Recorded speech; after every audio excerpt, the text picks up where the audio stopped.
Jeepers Creepers Reborn is about a couple going to a creeper fest. They win a drawing and they end up in an abandoned house where the creeper is. Hey everybody, hope you're having a good day or a good night. So, we're on to Jeepers Creepers Reborn, the final review before I get to the ranking video. Now, just like Jeepers Creepers 3, this was one of those one-night events.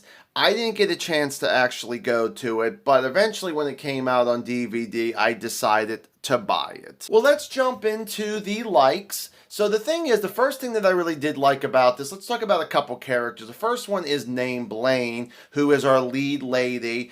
I actually think her acting for the most part is really, really good. I'm very engaged with her. She's a very smart character. I really do like that. I like whenever she starts figuring out stuff that she needs to do to try to defeat the creeper if possible. And I really do like, just like her acting, I like her arc for the most part. And the other character I want to talk about, probably the fakest beard in movie history, tell me if I'm wrong about that or not, is Knife Guy. Now, I don't know if he actually has a real name or not, but I'm calling him Knife Guy because at the festival, you can go to his tent and you can throw knives or ninja stars at like scarecrows. And the thing was that he actually ends up being one of the characters locked up in this house. Now, this character doesn't really have a whole lot to do, but when he actually does, I think it's really awesome, and I think overall he's just a really cool guy. And moving on from there is these characters trapped in this abandoned house. I really did think it actually really worked. It's a very creepy abandoned house and all that, and you're trying to figure out how you're going to survive against the creeper if you're one of these people that will survive, and I kind of like that there.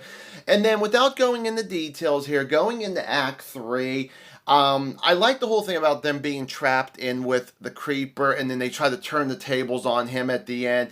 And in probably less than a minute, the creeper gets like fucked up like 2 or 3 times. I actually did kind of like that there, like kind of the trap that they try to set for the bad guy. I thought was really interesting there. And then the final like I actually have, and it's a really quick scene, but I have fun with it, is a dress montage of like horror stars or comic book stars. I'm not going to go through all of them, but I think that my favorite one that the lead actress had to wear was kind of a sexy Edward Scissorhands, and it worked for me. And moving on to the dislikes, the first thing I got to talk about is the first 10 minutes of this movie here. Well, the first 10 minutes is a recreation of the original Jeepers Creepers, but there are some differences. In the original, it was a brother and sister.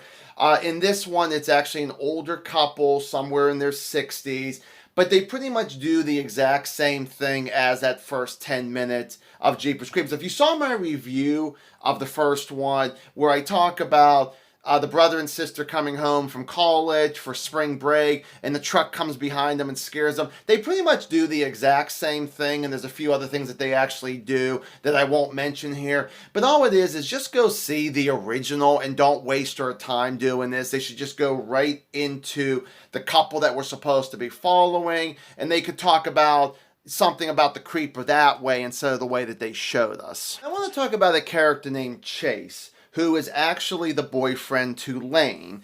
I gotta be honest, this guy needs to go back to the acting fields because this guy has no chemistry with our main character, with any other character that he gets himself involved with. It was very painful to really watch this guy try to get through this movie, and I'm just like, oh, you gotta be kidding me. So not a fan of him at all. Moving on to another character, I gotta talk about the creeper. I gotta be honest, first off, I know that this is the first time it's not Jonathan Breck doing it. He was in the trilogy, now we get this 4th movie, we get a completely different actor, and I just don't think this guy knew anything about the lore of the creeper and all that there. He wasn't explained, or he didn't watch the other movies. Who knows what it was. The makeup I want to talk about real quick is that just the horrible makeup job that they did. I told you that in Jeepers Creepers 3, I didn't like that makeup. This might be the worst makeup of all 4 of them, truthfully, here.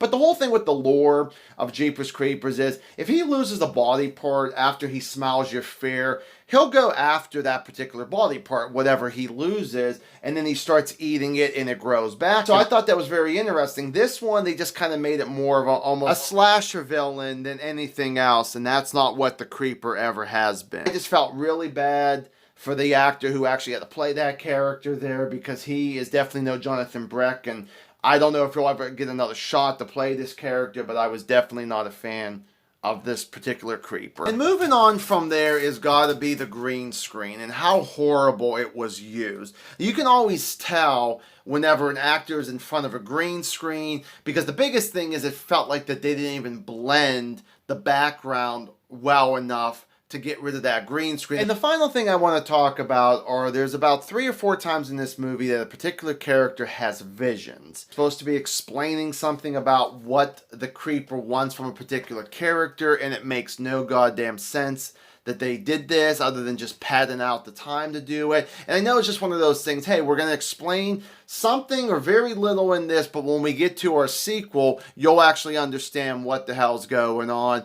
And that is definitely not good writing. That's definitely a bad thing where I think the directing and the writing of this movie really sucks. Jeepers Creepers Reborn, I'm going to go 1 out of 4 stars. Now, if this is a movie you have seen and you like it or dislike it, give me a comment down below. We'll discuss it, and then I will see you guys in the next day or two for the ranking video. So take care, everybody. Bye.